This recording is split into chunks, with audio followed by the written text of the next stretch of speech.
సాక్షి ఛానల్ని ఎలా బ్లాక్ చేస్తారు, వార్తా ఛానల్ అంధకారంలోకి నెట్టేయడం అత్యంత తీవ్రమైన అంశం.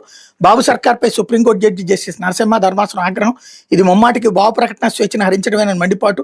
ఈ అన్యాయంపై తక్షణ విచారణ జరపాలని టీడీ శాట్కి ఆదేశాలు. సాక్షి గొంతు నొక్కాలను కుతంత్రంపై సర్వోన్నత న్యాయస్థానం నిలదీత. ప్రసారాలు నిలిపివేతపై తీవ్ర ఆగ్రహం. బాబు సర్కార్కి మొట్టికాయలు. ట్రిబ్యునల్ విచారణ మార్చి నెలకు వాయిదా వేయడంపై అసహనం. వెంటనే విచారణ చేపట్టి న్యాయం చేయాలని స్పష్టమైన ఆదేశాలు.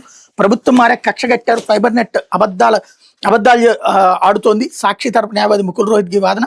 చంద్రబాబు ప్రభుత్వం అధికారంలోకి వచ్చి నాటించి సాక్షి టీవీపై సాగిస్తున్న కక్ష సాధింపు చర్యలకు దేశ సర్వోన్నత న్యాయస్థానంలో గట్టి ఎదురుదెబ్బ తగిలింది. సాక్షి టీవీ ప్రసారాలను రాష్ట్ర వ్యాప్తంగా అడ్డగోలుగా నిలిపేయడంపై సుప్రీంకోర్టు తీవ్ర ఆగ్రహం వ్యక్తం చేసింది. ఒక వార్తా ఛానల్ పూర్తిగా అంధకారంలోకి నెట్టేయడం, కంప్లీట్ బ్లాక్అవుట్ అత్యంత తీవ్రమైన అంశమని మండిపడింది. అన్యాయంపై తక్షణ విచారణ జరిపి పరిష్కరించాలని telecom dispute settlement and appellate tribunal TD శాట్ను ఆదేశించింది.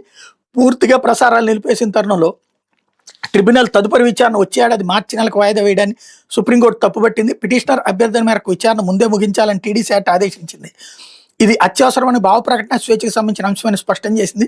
ఛానల్ ప్రసారాలను పునరుద్ధరించాలి ఆదేశించాలంటూ సాక్షి టీవీ దాఖలు చేసిన పిటిషన్పై మంగళవారం విచారణ సందర్భంగా justice PS Narasimha, justice Atul S చందూర్కర్తో కూడిన ద్విసభ్య ధర్మాసనం ఈ మేరకు కీలక ఆదేశాలు ఇచ్చింది అన్నటువంటి వార్తని హైలైట్ చేశారు.